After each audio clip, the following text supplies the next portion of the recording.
Tout de suite, classe télévisée.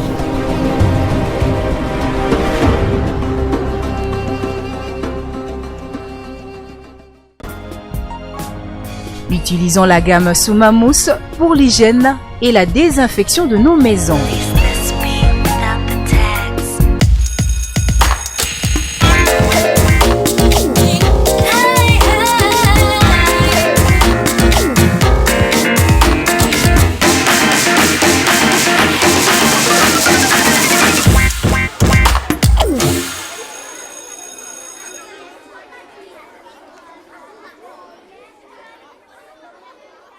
Merci de vous savoir nombreux en train de suivre la classe télévisée. Nous revenons encore pour notre cours de biologie. Alors, avant toute chose, il faut qu'on vous rappelle pourquoi vous êtes à la maison, parce que nous sommes menacés par un virus mortel appelé coronavirus. Et ce virus-là a colonisé presque tout le monde et en pénalisant toutes les activités économiques, sportives, ainsi de suite. Raison pour laquelle nous vous demandons d'observer les mesures barrières édictées par les autorités du pays, entre autres le lavage régulier de mains à l'aide du savon ou bien d'une solution hydroalcoolique. Deuxièmement, observer une distanciation sociale d'au moins 1 mètre avec son prochain. Troisièmement, si vous n'avez rien à faire, restez chez vous et suivez, surtout vous les finalistes, suivez Éduc TV et les chaînes partenaires pour la diffusion de cette classe télévisée qui va vous permettre de faire quoi? De bien préparer l'examen d'État, parce que d'ici là, vous allez reprendre le chemin de l'école. Sans tarder, nous revenons directement avec le cours de biologie. Alors, la fois passée, nous avons étudié ce qu'on appelle le dihybridisme avec dominance pour les 2 paires d'allèles. Alors ici, quelles sont les caractéristiques de ces dihybridismes avec dominance pour les 2 paires d'allèles? Nous avons dit, à la première génération, le dihybride est dominant. Deuxièmement, le phénotype de la deuxième génération passe de 3 à 4. Et troisièmement, le génotype ici, c'est 9. Et nous aurons combien de combinaisons? 16. Parce que le N ici représente le nombre d'hybridismes. Ici, comme nous sommes dans le dihybridisme, c'est 2. Donc, le nombre de génotypes sera égal à 3 exposant 2, qui est égal à combien? À 9. Donc, on aura toujours 9 génotypes. Alors que pour le nombre de combinaisons, la même chose. C'est-à-dire que pour le dihybridisme, comme N est égal à 2, on aura 4 exposant 2, qui est égal à 16. C'est-à-dire que vous allez voir dans notre échiquier que nous allons faire, on aura combien de cases? Ou bien on avait eu combien de cases? On avait eu 16 cases. Voilà les amis, ce que nous avons vu la fois passée. Et nous avons dit aussi que à la première génération, le dihybride est dominant. Et à la deuxième génération, nous retrouvons combien de phénotypes? En F2, nous retrouvons 4 phénotypes. Le nombre de génotypes est déjà donné, c'est 9. Voilà. Donc aujourd'hui, maintenant, nous passons à un deuxième point, le dihybridisme avec dominance pour une paire et sans dominance pour l'autre. Ici, qu'est-ce que vous remarquez? Comme nous parlons de dihybridisme, c'est-à-dire qu'il y a 2 caractères qui font la différence entre les individus. Donc, pour la première paire, nous constatons qu'il y a dominance. Tandis que pour la deuxième paire, il y a une codominance, ou bien il n'y a pas de dominance. Alors, qu'est-ce qui se passe? Il faut que nous puissions représenter, comme nous avons fait la fois passée, déjà à la deuxième génération pour le monohybridisme avec dominance, nous avons combien de phénotypes? 2 phénotypes. Quels sont ces phénotypes? Nous avons 3 sur 4 plus 1 sur 4.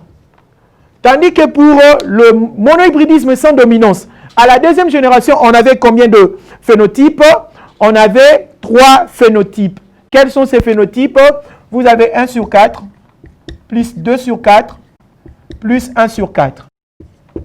Voyez déjà ici, si pour le dihybridisme avec dominance, pour les 2 paires d'allèles, nous avons dit à la deuxième génération, on a 4 phénotypes. Ici maintenant, pour le 4 que nous voulons étudier, nous allons vérifier si on aura combien de phénotypes à la deuxième génération. Vérifions ensemble, on va faire la multiplication. 3 multiplié par 1, ça nous donne combien? 3. 3 multiplié par 2, ça nous donne combien? 6. 3 multiplié par 1, ça nous donne combien? 3. 1 multiplié par 1, ça nous donne 1. 1 multiplié par 2, ça nous donne 2. Et enfin, 1 multiplié par 1, ça nous donne 1. Donc, vérifions maintenant ensemble si c'est combien maintenant. On aura combien de phénotypes? On aura 1, 2, 3, 4, 5, 6. Donc, vous voyez que nous passons de 4 à 6. Il y a déjà eu une modification. Donc, là maintenant, on va vérifier si on va donner, ça va nous donner 16 sur 16. 3 plus 6, ça nous donne combien? 9. 9 plus 3, ça donne combien? 12. 12 plus 1, ça donne combien? 13. 13 plus 2, ça donne 15. 15 plus 1, ça donne 16. Donc, ici, on a 16 sur 16. Donc, c'est logique ce que nous venons de faire. Donc, remarquez déjà, ça c'est la première caractéristique. Le nombre de phénotypes change. Nous passons de 4 à combien? À 6. Ça c'est de 1. De 2, il y a apparition d'un caractère intermédiaire. Parce que nous avons dit une paire est codominante ou bien est. Ici, il n'y a pas de dominance pour une paire, tandis que l'autre est dominante. Qu'est-ce qu'il faut faire? Nous remarquerons que là où il n'y a pas de dominance, il y aura ce qu'on appelle l'apparition d'un caractère intermédiaire. Donc, comme il y aura apparition d'un caractère intermédiaire, voilà les deux caractéristiques importantes qu'il faut noter dans cette forme d'hérédité. Donc, dans la forme d'hérédité ici que nous appelons hérédité ou bien d'hybridisme avec dominance pour une paire et sans dominance pour l'autre, premièrement, il faut noter la modification de nombre de phénotypes. Nous passons de combien? De 4 à 6.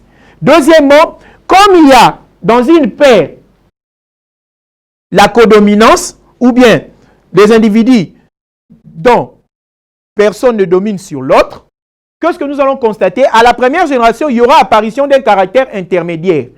Tandis que pour l'autre qui est dominante, on va avoir la dominance de celui qui est dominant. Voilà, c'est ça les deux caractéristiques importantes de cette forme d'hérédité. On note ça.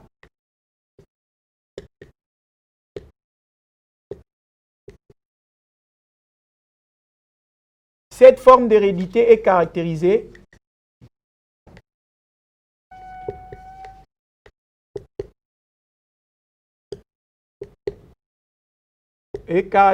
par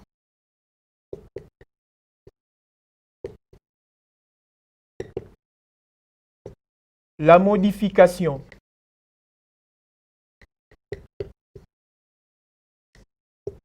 du nombre de phénotypes à la deuxième génération.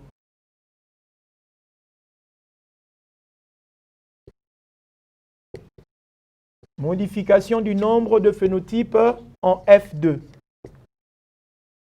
On passe de combien? De 4 à 6. Ça c'est de 1. De 2, il y a apparition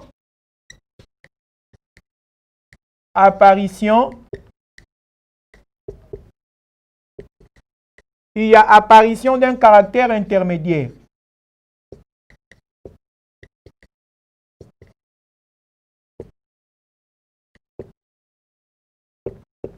Voilà, donc ici, il y a apparition d'un caractère intermédiaire.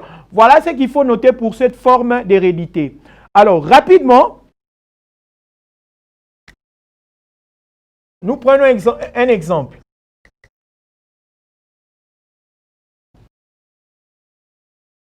Dans notre exemple ici,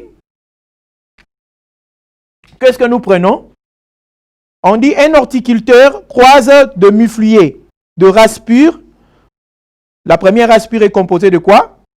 De fleurs à corolle large et blanche, c'est-à-dire le parent aux deux parts. On nous a donné déjà corolle large et blanche. Deuxièmement, la deuxième race pure du croisement, c'est quoi? Fleurs à corolle étroite et rouge. Mais ici, qu'est-ce que vous remarquez dans le critère morphologique? Dans le critère morphologique ici, il s'agit de quels sont les éléments utilisés?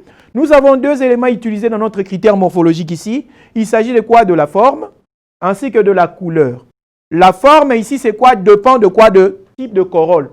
Ici, vous voyez qu'il y a corolle large et corolle étroite. Mais je vais d'abord continuer à lire pour déterminer si c'est la couleur qui est codominante ou bien c'est la forme qui est codominante. Continuons la lecture. Je disais, un horticulteur croise de mufliers de race pure. On donne les premières plantes, on dit fleurs à corolle large et blanche. C'est ce que je notais.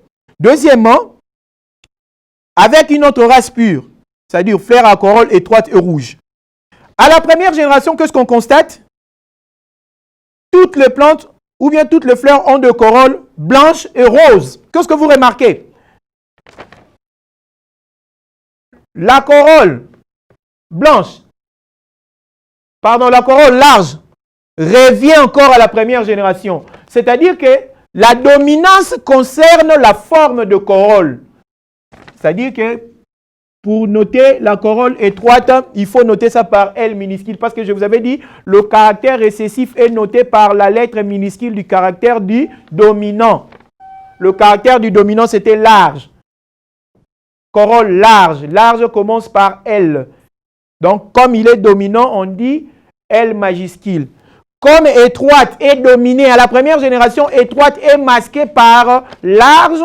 Directement, étroite sera écrite par la lettre minuscule du caractère dominant qui est large. Et après ici, nous avons dit qu'à la première génération, que les hybrides ont de corolles blanches et roses. Rose, c'est quoi? C'est le mélange de la couleur blanche et rouge. Quand vous mélangez le blanc et le rouge, vous obtenez la rose. Donc ici, on peut écrire comme ça. Ça, je vais interpréter, je vais dire quoi? Large, blanche. Tandis que l'autre, je vais écrire quoi? Étroite et rouge. Donc, vous remarquez que large ici est dominant, raison pour laquelle il est noté par la lettre majuscule, tandis que étroite est récessif, raison pour laquelle il est noté par étroite, elle est notée par la lettre minuscule du caractère du dominant. Et alors, on va continuer la lecture, on dit croiser entre eux les individus de la première génération donne une FD que voici. Donc, maintenant, quand on fait FD égale à quoi? F1. F1. On nous donne maintenant la composition. Nous avons la composition de ces croisements à la deuxième génération.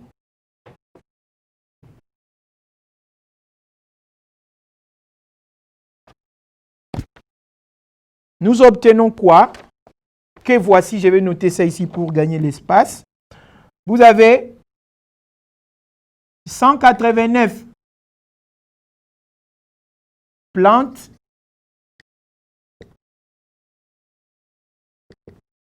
corolle large et rouge. Ça, c'est de 1. De 2, 368 plantes corolle large et rose. Troisièmement, 187 plantes corolle large et blanche.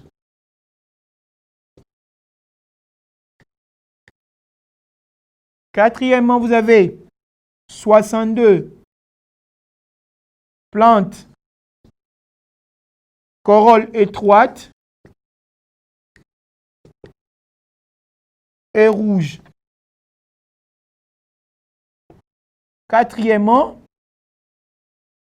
Cinquièmement, vous avez 126 plantes corolle étroite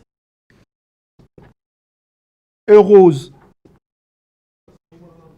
Et enfin, sixièmement, vous avez 63 plantes corolle étroite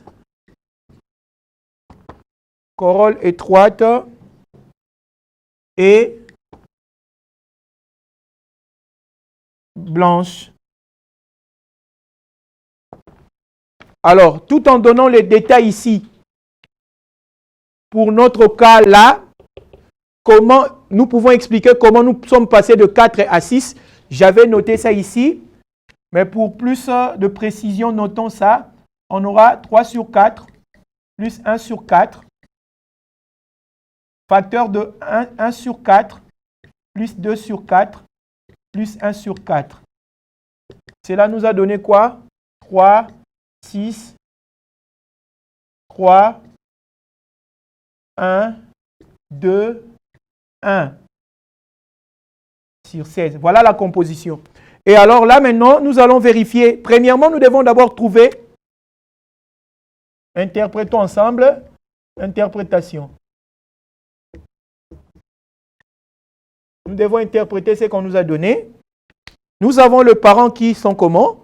Nous avons corolle large et blanche, croisée avec corolle étroite et rouge.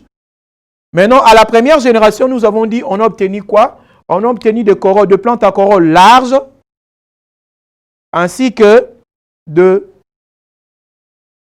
corolle large et rose. Et alors là, maintenant, qu'est-ce qu'il faut faire? Reprenons ce que j'ai écrit là-bas. Grand L, grand B, croisé avec petit l, petit R, grand R. Voilà ce qu'on appelle le race pur. Pourquoi on appelle ça? Les deux ici sont de race pure? Parce que vous remarquez que ce sont de mêmes lettres qui reviennent plusieurs fois, mais qui sont écrits de la même manière. C'est-à-dire même caractère, c'est-à-dire si c'est majuscule, majuscule, si c'est minuscule, minuscule. Vous voyez ici, le L ici sont minuscules, le 2, les R ici sont majuscules, ici le 4 sont majuscules. Voilà ce qu'on appelle de caractère de race pure. Alors ici, le gamète de la première génération, maintenant là, nous allons isoler les deux caractères. Donc, à la première génération, maintenant, le croisement sera, on va prendre forme, couleur, couleur. Donc, grand L, petit l, grand B, petit r. Voilà ce qu'on appelle fleur. À corolle large et rose. Quand j'ai dit qu'il y a apparition d'un caractère intermédiaire, regardez le caractère intermédiaire, c'est quoi? C'est la couleur rose. La couleur rose provient de quoi? Du mélange de quelle couleur? Du blanc ainsi que du rouge. Donc, le blanc et le rouge nous donnent la couleur rose. Maintenant, là, regardez maintenant ici, là où il y a dominance. La corolle large a dominé sur la corolle étroite. Donc, voilà, quand j'ai noté qu'il y aura apparition d'un caractère intermédiaire, le caractère intermédiaire concerne la couleur ici. Donc, la couleur intermédiaire, c'est la rose qui provient du mélange de quoi? De la couleur rouge ainsi que de la couleur blanche. Et alors, à la deuxième génération, quand nous croisons ces individus de la première génération entre eux, donc F2, nous savons que est égal à quoi? F1 multiplié par F1. Donc, on obtient quoi? Nous allons reprendre ce que nous avons ici. Grand L, petit l, grand B, grand R, croisé avec grand L, petit l, grand B, grand R. Alors, ici, le gamète de la deuxième génération, on va procéder de la même manière. Comme nous sommes dans le critère morphologique, nous allons prendre le premier critère que nous allons faire sous forme d'arbre de partie avec les deuxièmes critères. Ici, nous prenons la corolle large. En face de la corolle large, je dois mettre maintenant les deux couleurs. Il s'agit de combien de couleurs ici? Deux. Quelles sont ces couleurs? Vous avez la couleur blanche ainsi que la couleur rouge. La même chose ici, je prendrai la corolle étroite. En face de cette corolle, je vais mettre la couleur blanche et la couleur rouge. Donc ici, j'aurai quoi? LB. Ici, j'aurai LR. Là, j'aurai quoi? L minuscule B et L minuscule R. Donc, mon échiquier maintenant va comporter ce que je viens de trouver ici. Je vais faire l'échiquier rapidement.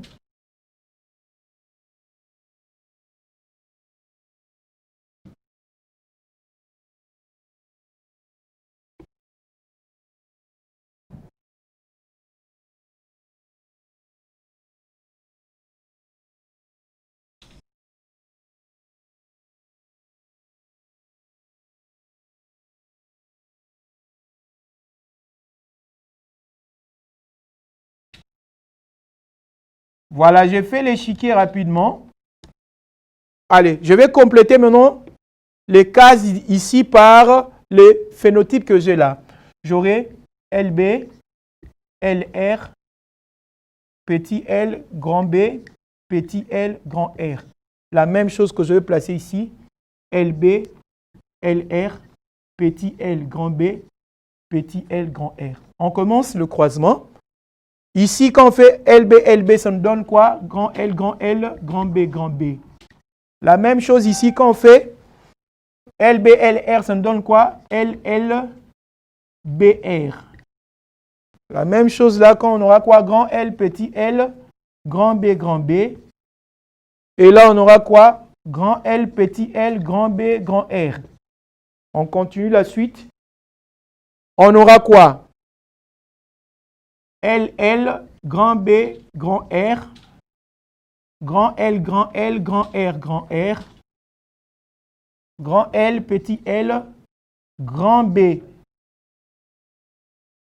grand R. Vous avez grand L, petit l, grand R, grand R. Nous venons ici, la même chose. Grand L, petit l, grand B, grand B. Et on vérifie encore, vous aurez grand L, petit l, grand B, grand R. Là, la même chose, on aura petit l, grand B, grand B. Et ici, petit l, grand B, grand R. Terminons par la dernière ligne. Grand L, petit l, grand B, grand R. Vous avez grand L, petit r, grand R. Et là, vous avez grand L, grand B, grand R.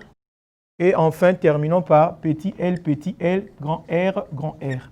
Et maintenant, la question ici, c'était, on nous a donné la composition de la F2.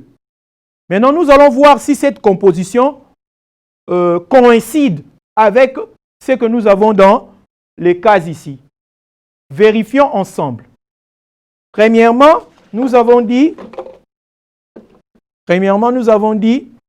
il y a combien de plantes larges et rouges? 189. Donc ici, nous devons respecter le nombre qui sont donnés ici. Je peux écrire ça quelque part ici parce que je vais effacer. Donc on doit avoir 3 plus 6 plus 3 plus 1 plus 2 plus 1. Le tout sur 16. Donc, on doit suivre cette hiérarchie-là. On va vérifier si ça va nous donner.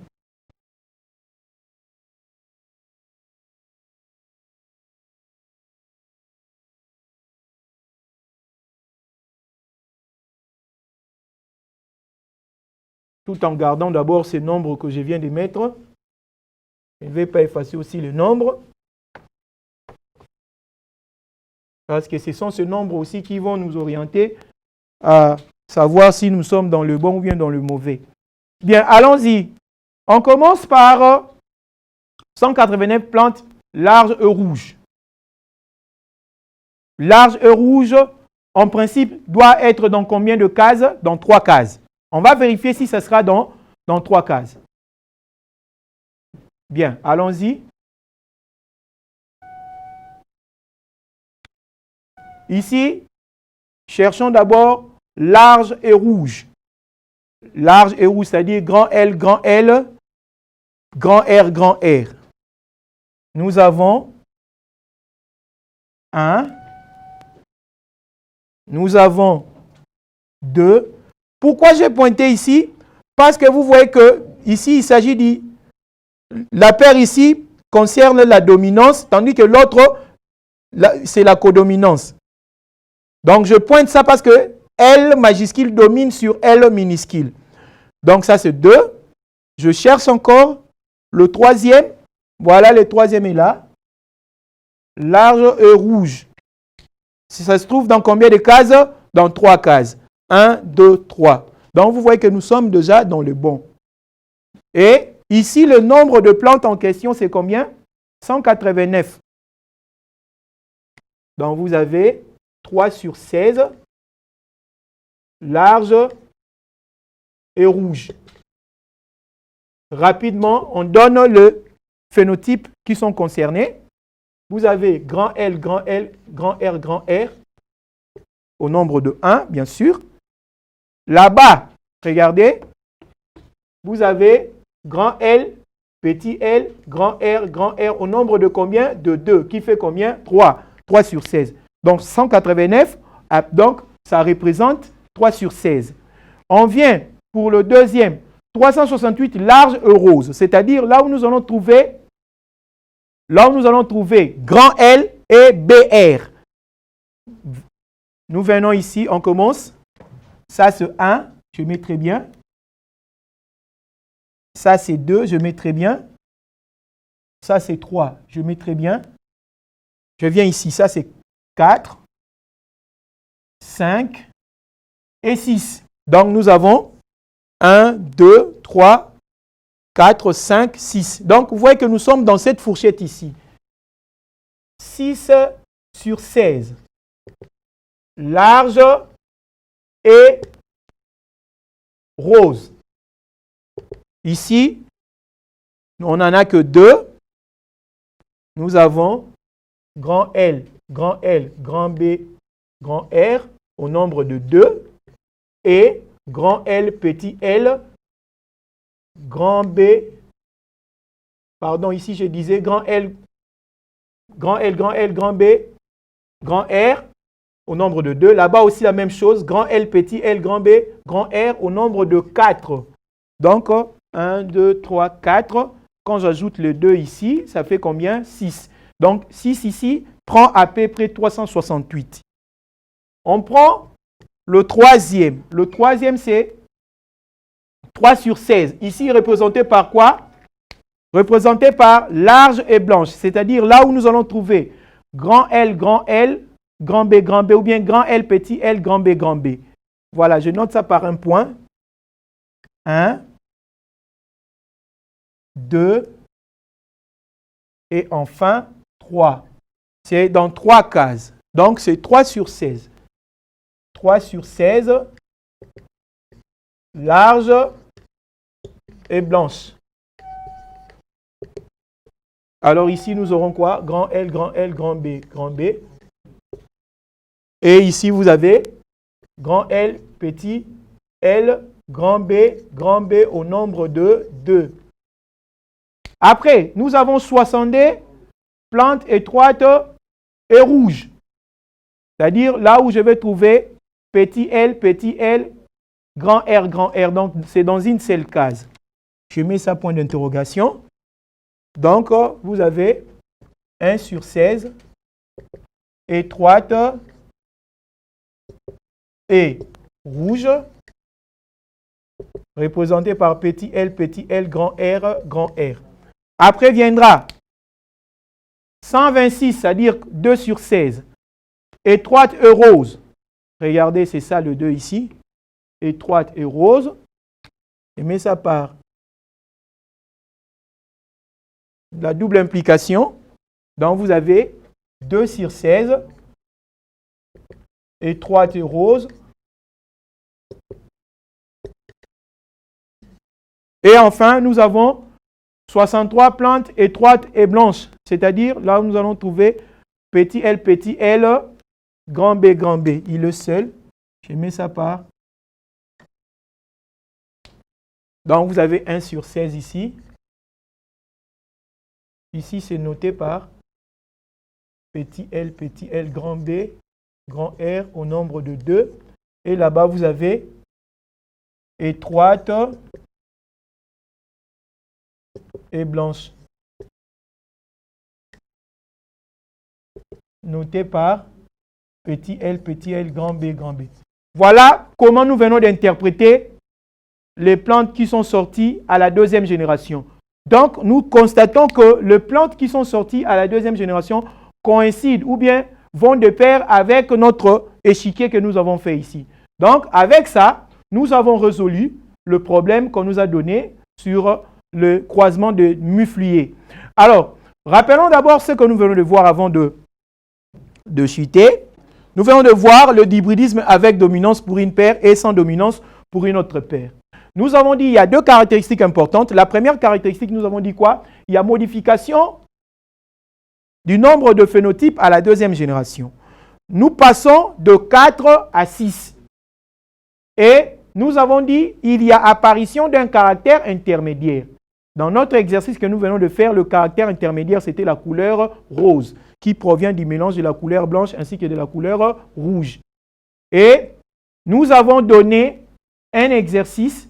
Et cet exercice, après interprétation, nous avons constaté que cet exercice allait de pair avec l'échiquier que nous avons fait. Donc, voilà ce qu'il faut retenir sur le dihybridisme avec dominance pour une paire et sans dominance pour l'autre. Donc, deux caractéristiques importantes, j'insiste. La première, c'est quoi? La première caractéristique, c'est modification du nombre de phénotypes à la deuxième génération. La deuxième caractéristique, c'est quoi? C'est l'apparition d'un caractère intermédiaire. Dans le cas échéant, comme l'exercice que nous venons de faire ici, le caractère intermédiaire, c'est la couleur rose qui provient du mélange de la couleur rouge et blanche. Voilà. Alors ici, rapidement, je vous donne un devoir concernant le troisième cas que nous allons voir prochainement. Ici, retenez qu'il s'agit de la double codominance pour les deux paires d'allèles. C'est-à-dire, ici, il n'y a pas de dominance pour une paire. Donc toutes les paires sont codominantes. C'est-à-dire, personne ne domine sur l'autre. Donc, comme devoir ici, je vous donne le parent. Grand L, grand L, grand L, grand R, grand R. Croisé avec une autre race pure, grand C, grand C, grand B, grand B. Ici, la question, je vous demande de trouver F1, je vous demande de trouver F2, je vous demande de trouver le nombre de phénotypes,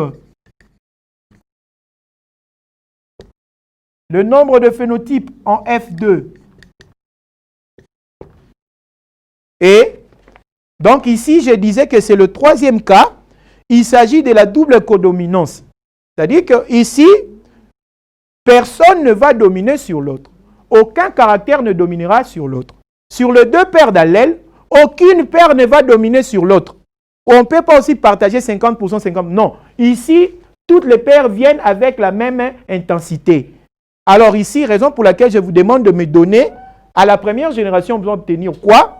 À la deuxième génération, vous savez déjà que cela nous donne F1, F1. Maintenant, sa composition sera comment?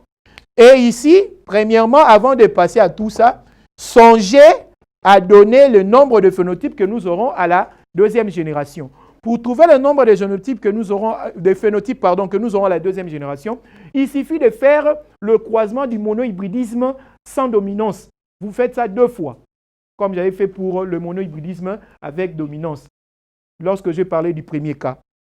Voilà. Avec ça, quand vous terminez, vous trouvez déjà le nombre de phénotypes. Cela va vous donner la lumière à continuer ou bien à trouver la solution. Pour la F1 d'ailleurs, c'est facile parce que quand vous allez faire sortir le gamète de la première génération, cela va vous permettre à trouver facilement la F1. La F2 aussi, vous allez procéder de la même manière que moi je fais, c'est-à-dire vous allez tracer un échiquier et vous allez remplacer et vous trouverez le nombre de phénotypes que nous obtenons à la deuxième génération. Sachant que le nombre de génotypes ne change pas. Le nombre de génotypes reste seulement à 9 parce que nous avons dit qu'à la deuxième génération, le nombre de génotypes est égal à 3 exposants n. Or, n, comme nous sommes dans le dihybridisme, c'est 3 exposants 2.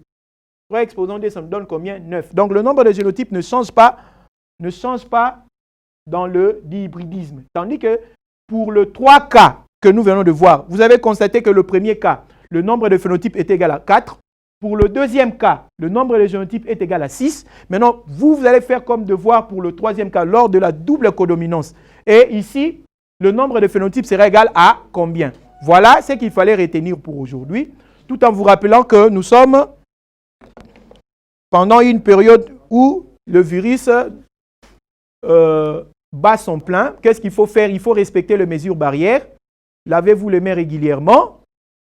Évitez de contact.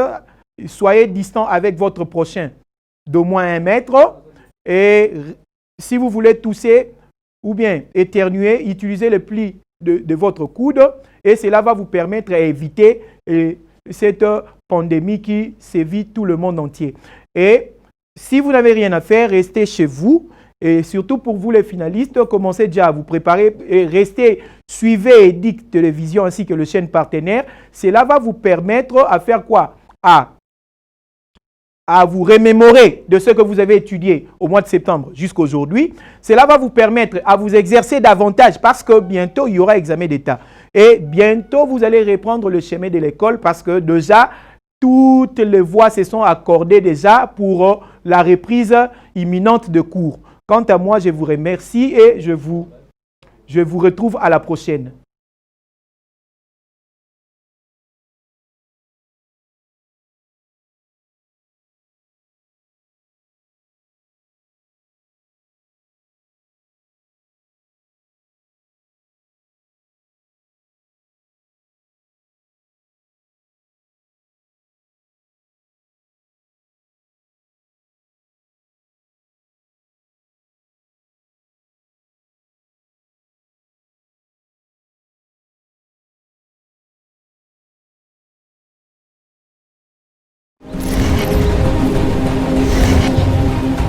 Tout de suite, classe. Utilisons la gamme Soumamous pour l'hygiène et la désinfection de nos maisons.